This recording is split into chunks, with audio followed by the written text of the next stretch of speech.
The air in the private wing was thick with the scent of expensive sandalwood and the sharp, metallic tang of an uncorked vintage. Jaemin's laughter, a sound usually reserved for the dark corners of boardrooms or the rare moments of victory in a bloody coup, vibrated through the silk of his shirt.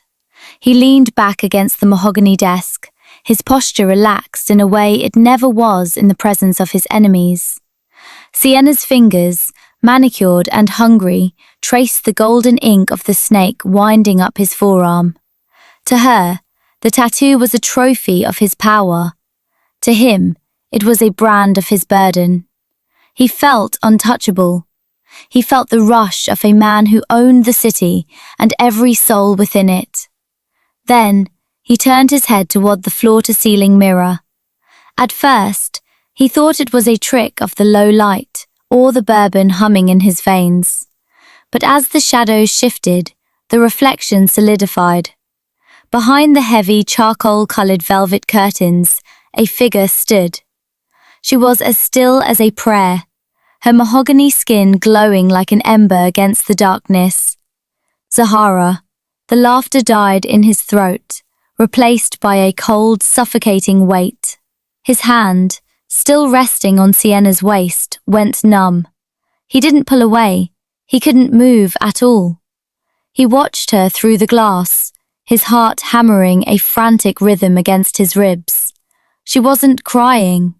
There were no frantic heaves of her chest, no shattered glass, no screams of betrayal. There was only her gaze, wide, almond-shaped eyes that had once looked at him as if he were the sun, now looking at him as if he were a ghost. "Jaemin," Sienna whispered, her voice a jarring intrusion. She followed his line of sight, her smirk faltering as she realized they were no longer alone. He finally turned his body, the movement sluggish and heavy.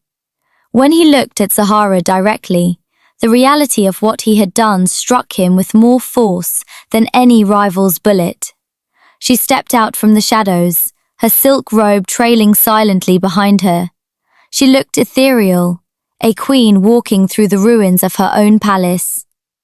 For a heartbeat, the most feared man in Seoul wanted to beg. He wanted to explain that Sienna was nothing, a distraction from the crushing weight of his crown. But the words turned to ash. Zahara's silence was a physical blow. It stripped him of his titles, his wealth, and his terrifying reputation, until he was nothing more than a man who had traded his soul for a moment of cheap validation. Their eyes locked in a soul-crushing silence. In that look, the bridge between them didn't just crack, it evaporated. "I thought you were working," she said, her voice low and steady, a haunting contrast to the chaos in his chest. Zahara, she didn't wait for the lie. She simply turned, her long curls swaying as she walked toward the door, leaving him standing in a room that suddenly felt like a tomb. The silence that followed Zahara's departure from the room was more deafening than a gunshot. Jaemin stood frozen, the phantom sensation of her gaze still searing his skin. To anyone else, he was a king. But in the vacuum of that moment, he felt the heavy, suffocating bars of the cage he had built for them both. He remembered a time before the gold leaf and the blood-stained ledgers. 3 years ago, in a rain-slicked courtyard in Jeju, he hadn't been a boss. He had been a man captivated. Zahara had been painting, her fingers stained with indigo and ochre, her natural curls pinned back with a simple wooden stick. When he approached, his security detail hovering like vultures in the distance, she hadn't flinched. She had looked at him, really looked at him, and laughed. "You carry the world on your shoulders," she had whispered that night, her hand resting on his cheek. "But you don't have to carry it alone." In those early days, their love was a sanctuary. He had courted her with the intensity of a man finding water in a desert. He had promised her a life of understated luxury, swearing that his world of shadows would never touch her light. He used to spend hours just watching her breathe, tracing the curve of her shoulder, as if she were a fragile masterpiece he was terrified to break.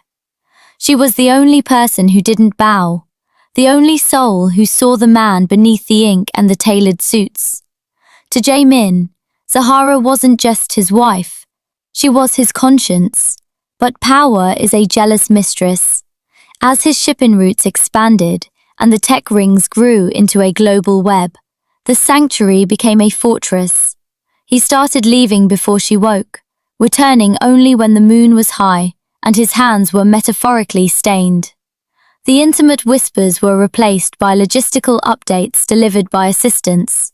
He began to view her not as a partner, but as a prized possession to be kept safe, polished, and, eventually, ignored. The mahogany skin he once worshipped now felt like a distant memory. He had traded the warmth of her bed for the cold thrill of business deals, and finally, for the hollow distraction of women like Sienna. He had convinced himself that by keeping Zahara clean from his world, he was protecting her. In reality, he was starving her. Now, standing in the dim light of the private wing, the gilded cage felt less like a palace and more like a prison. He had given her everything money could buy, only to realize he had stolen the only thing she actually wanted: him.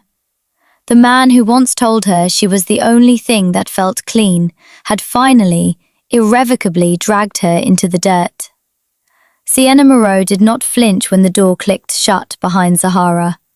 While the air in the room had turned to ice, Sienna remained a creature of tropical heat, leaning back against the mahogany desk with a practiced feline grace. She didn't offer an apology, nor did she scramble to fix her disheveled silk dress.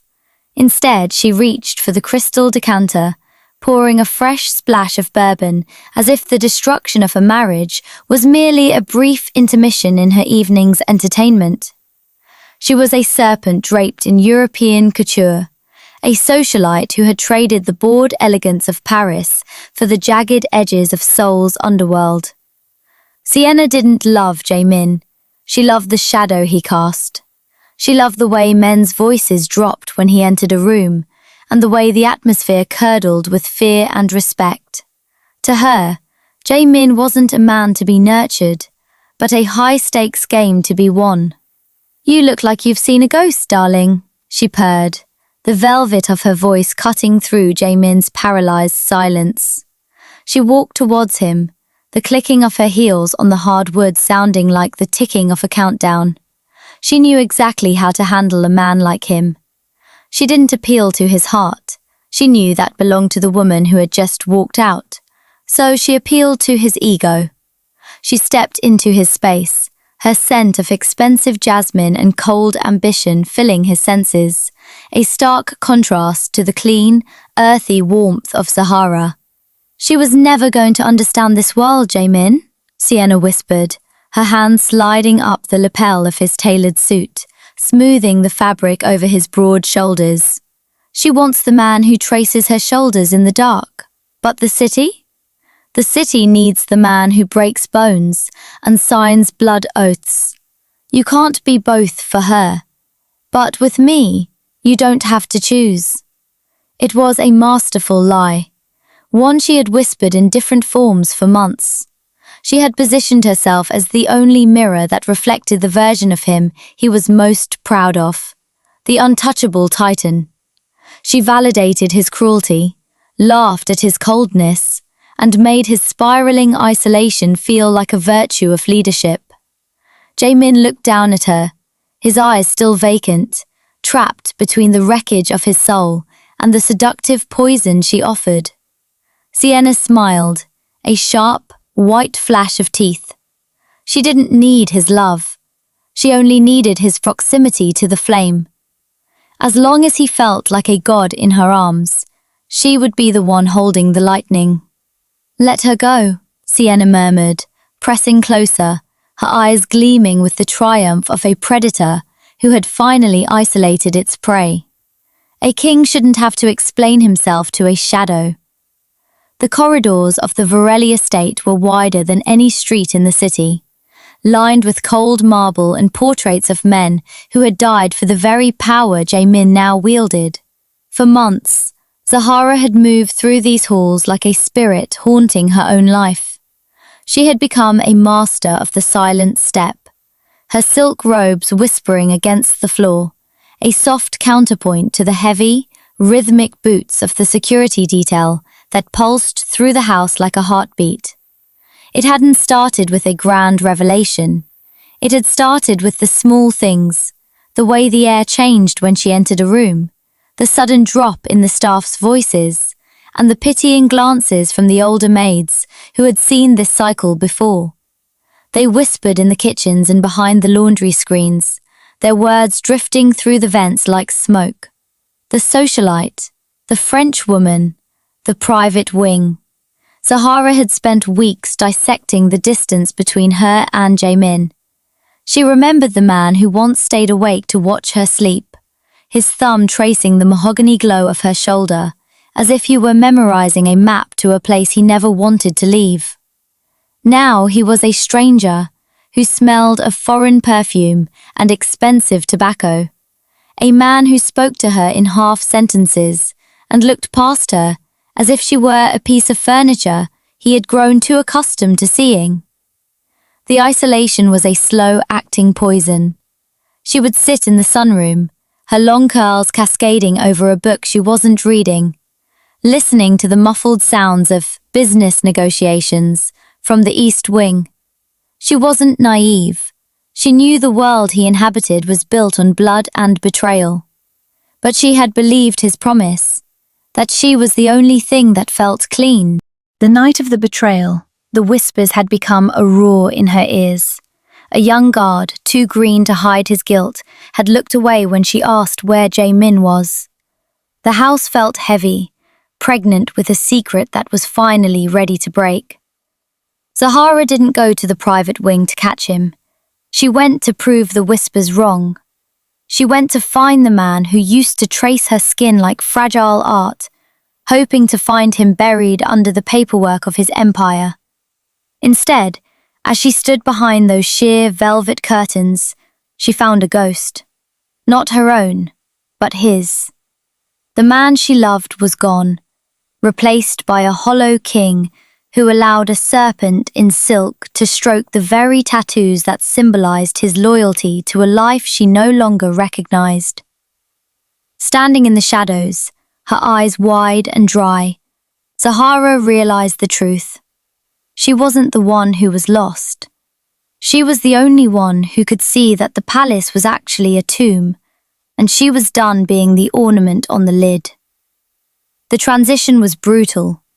One moment, the room was stifling with the scent of Sienna's victory. The next, it was hollowed out by a single, jagged command from Jae-min that sent the socialites scurrying into the night, her heels clicking a frantic retreat down the marble hall. The silence that rushed back in was not peaceful. It was the thin, pressurized air of a high-altitude peak where breathing becomes an act of labor. Jae-min stood by the desk, his knuckles white as he gripped the edge of the wood. He looked like a man who had survived an explosion only to find his limbs missing. He turned to face Zahara, his controlled, low voice cracking for the first time in his adult life. "Zahara," he began, the name sounding like a plea. "It isn't what you think. It was a distraction, a release. She means nothing to the foundations of this house." Zahara didn't move. She stood near the threshold, her long, natural curls framed by the dim light of the hallway.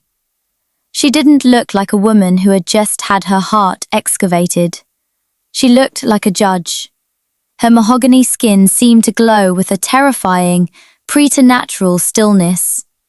There were no tears, no trembling hands, no outbursts of feminine rage that he could easily categorize and manage with a diamond necklace or a public display of devotion. "That is the most honest thing you have said in a year, Jae-min," she replied. Her voice was a calm, steady stream of ice water. She means nothing, and that is exactly why this is the end. He stepped toward her, his black and gold tattoos catching the light, symbolizing a power that suddenly felt useless. I can fix this. I will remove her from the city. I will burn every bridge she has. You are the only thing that is clean, Zahara. You are my anchor. I am not your anchor, she said, her almond eyes piercing through his desperate facade. An anchor is a weight used to keep a ship from drifting into the storm. I was your wife. I was your partner. But you didn't want a partner. You wanted a monument to the man you used to be. You wanted to keep me in this museum while you went out and played with the monsters. She took a single step closer, and for the first time, the most feared Mafia boss in Korea flinched. The power in the room had shifted. It no longer belonged to the man with the weapons and the wealth. It belonged to the woman who was no longer afraid to lose him. You think you've protected me by keeping me in the dark, she whispered, her gaze never wavering. But the dark is where I've learned to see. And what I see now, Jaemin, is a very small man in a very large suit. The morning light crawled across the estate like an intruder, illuminating the wreckage of a night that could not be undone. Jaemin did not sleep. He sat at the head of the long obsidian dining table, a glass of bourbon resting untouched beside a velvet box. Inside was a necklace of black diamonds, rare and cold, a peace offering that cost more than most men earned in a lifetime. He had already made 3 phone calls, one to ruin Sienna's standing in the social circles of Europe, and 2 to secure the most exclusive villa in the Maldives for a private retreat. He waited for the sound of her footsteps. He waited for the rustle of her silk robes, for the scent of her hair, for the chance to wrap the diamonds around her throat and whisper that the world was hers if she would only stay. He was a man of transactions, and he believed, with a desperate, arrogant fervor, that every wound had a price. Bring her down, he commanded, his voice low and rasping. One of his lieutenants, a man who had seen Jaemin execute rivals without blinking, stepped into the light. His head was bowed, his posture rigid with a fear that had nothing to do with violence. Sir, the man whispered, the south wing is empty. Jaemin's hand tightened around the bourbon glass until the crystal groaned. Check the gardens, the library. She doesn't leave without an escort. She didn't leave with an escort, sir. She left with nothing. Jaemin rose, the chair screeching against the marble like a dying animal. He stormed toward their private quarters, his heart thundering a panicked rhythm.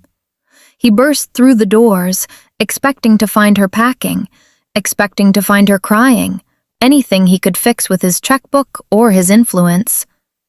But the room was a tomb of perfect order. The black diamonds he had sent up earlier sat unopened on the vanity. Her jewelry box, filled with the understated luxury he had draped her in, was untouched. The silk gowns he had bought to see her in were still hanging in the closet, a row of colorful ghosts. She hadn't taken the cars. She hadn't taken the money. She hadn't even taken the passport he kept in the safe for her. He realized then that Zahara hadn't just left the house. She had erased herself from his empire. She had walked out of the gilded cage with nothing but the clothes on her back, leaving behind every bribe he had ever used to keep her. Jaemin slumped onto the edge of the bed, the scent of her, faint, lingering, and agonizingly clean, filling his lungs. He looked at his hands, at the black and gold snakes of his tattoos. He owned the shipping routes. He owned the tech rings. He owned the city. But as he stared at the empty room, the most powerful man in Korea finally understood the one thing his blood and bourbon could never buy. He had the world, but the only person who had ever truly known him had chosen the cold, dark street over a life by his side. The command center in the basement of the Varelli estate hummed with the electric pulse of 1,000 digital eyes. Screens walling the room flickered with high-definition feeds from every transit hub, private security camera, and facial recognition node in Seoul. Jae-min stood in the center of the blue-lit glow, his jaw set so tight it ached. He was no longer a husband grieving a loss. He was a general reclaiming a defected asset. "Find her," he rasped, his eyes scanning the data streams. "She has no phone, no credit cards, and no vehicle. She's on foot in a city that I mapped. It should take 10 minutes. His lead analyst, a man who had cracked encrypted government firewalls, worked the keys with sweat beading on his brow. "Sir, we've scrubbed every camera within a 5-mile radius of the estate from the time she vanished. There's nothing." "Impossible," Jae-min growled, leaning over the console. "Everyone leaves a footprint. Check the blind spots. Check the delivery trucks that left the gates." Hours bled into a gray dawn. The deeper his tech rings dove, the more Jae-min realized he had underestimated the woman who had sat silently by his side for years. Zahara hadn't just walked out. She had performed a surgical extraction of herself.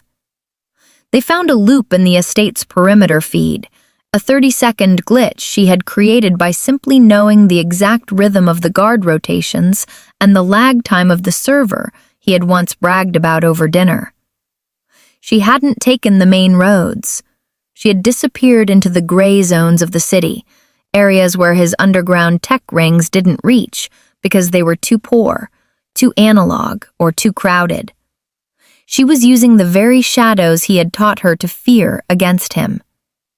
"Sir," the analyst whispered, pulling up a grainy image from a convenience store 3 districts away. Jae-min's heart leaped, then plummeted. It was a woman with Zahara's height and hair, wearing the silk robe she had left with.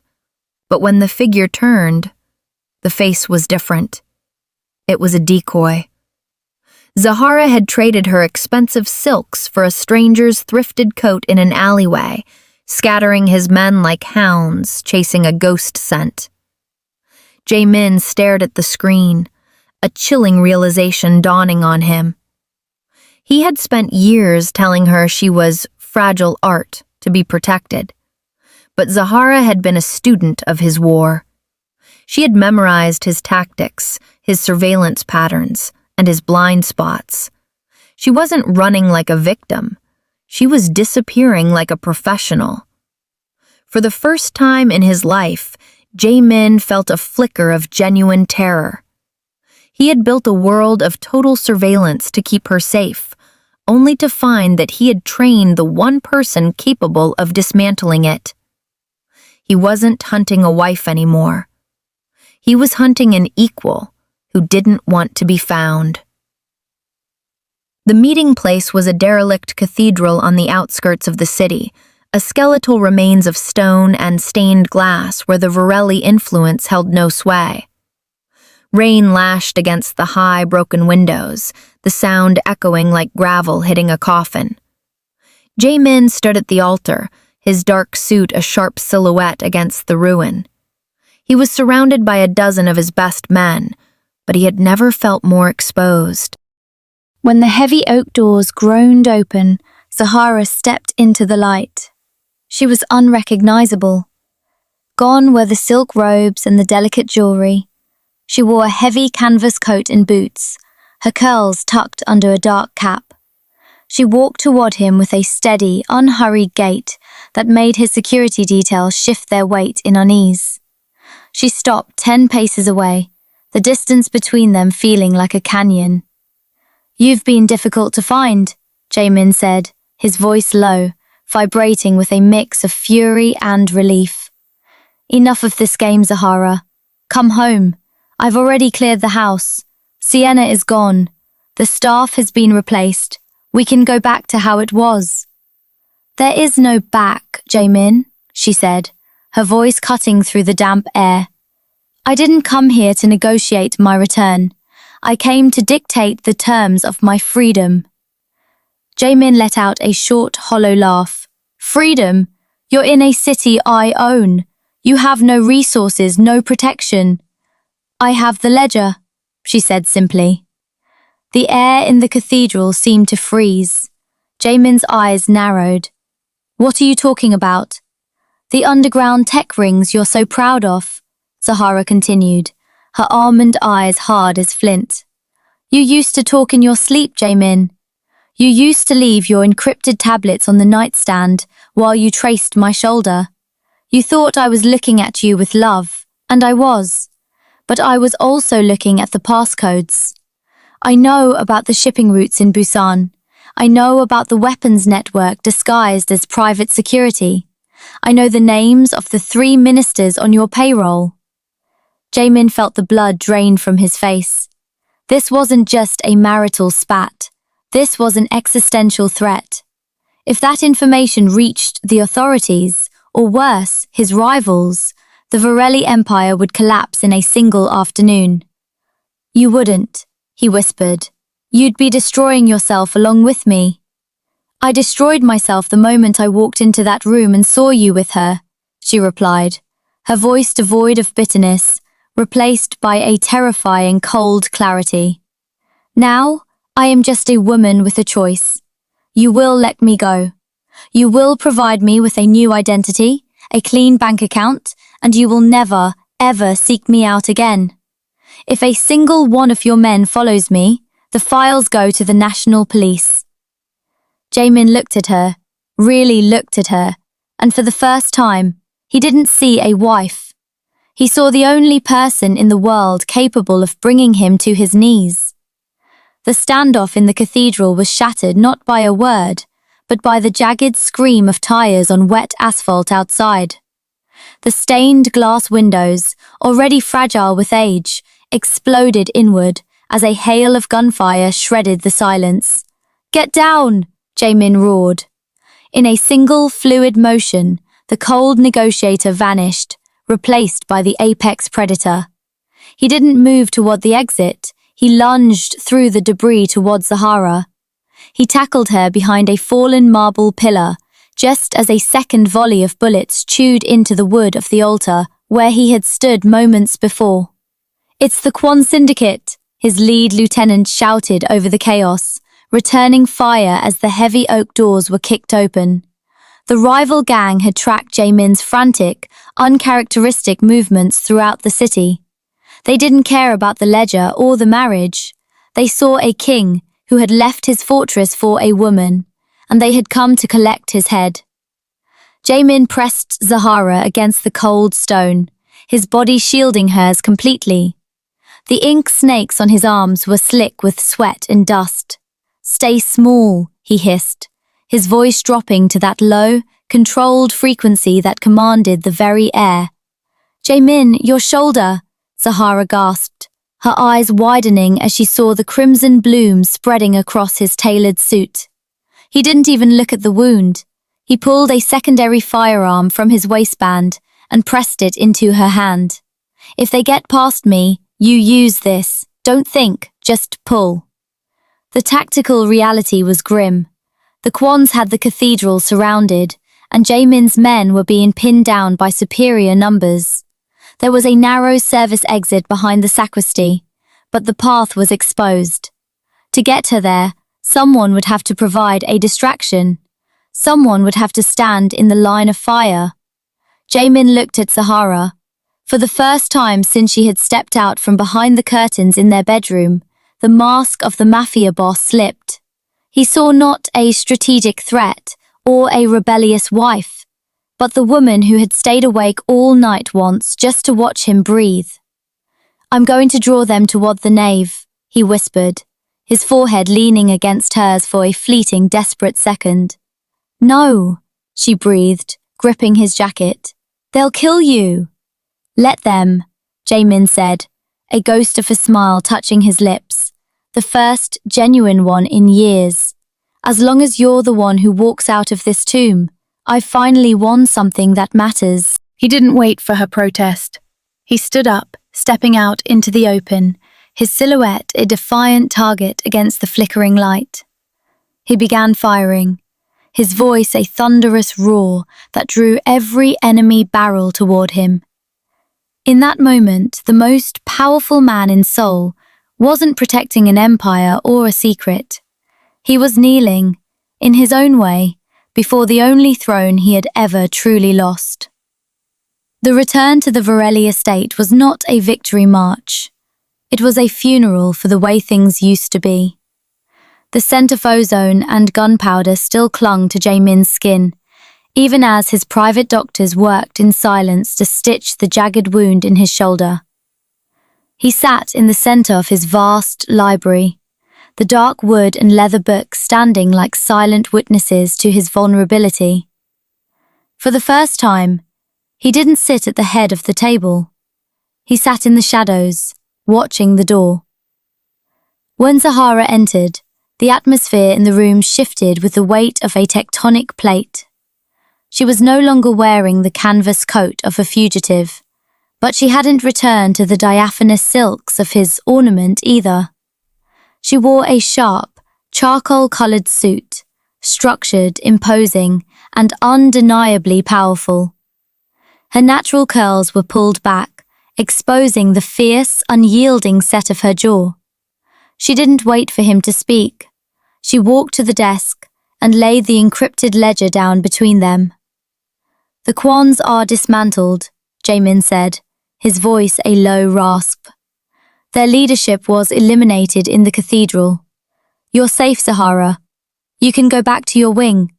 I've increased the security and—" "I am not going back to the wing, Jaemin," she interrupted. Her voice wasn't cold anymore. It was something far more dangerous. It was professional. "And I am not safe because you've tucked me away. I am safe because I am the only person who knows how to keep this empire from eating itself alive." Jaemin looked up at her, the black and gold ink on his arms feeling less like a symbol of power and more like a history of his mistakes. He realized then that the sacrifice in the cathedral hadn't just saved her life. It had cracked the glass of his own ego. He had shown her the man he could be, and in response, she was showing him the leader he needed. "The shipping routes in Busan are leaking revenue because your lieutenants are skimming," she said, tapping the ledger. "The tech rings are vulnerable to the very bypass I used to escape. You've been so busy playing the king that you forgot to watch the foundation." Jaemin felt a strange, terrifying rush of heat in his chest. Not the hollow lust he'd felt for Sienna, but a profound, grounding respect. He reached out, not to trace her shoulder, but to slide the ledger back toward her. It was a surrender. "Then fix it," he whispered. "Show me how to build something that doesn't require a cage." Zahara pulled out the chair at the head of the table and sat. The roles had permanently shifted. She was no longer the wife kept in a museum of understated luxury. She was the architect of their shared future. As they began to work, the sun rose over Seoul, casting a long shadow across the room. The most feared man in Korea finally understood. He hadn't lost his anchor. He had found his queen. And together, they were going to burn the old world down, to build one where power finally knew how to love.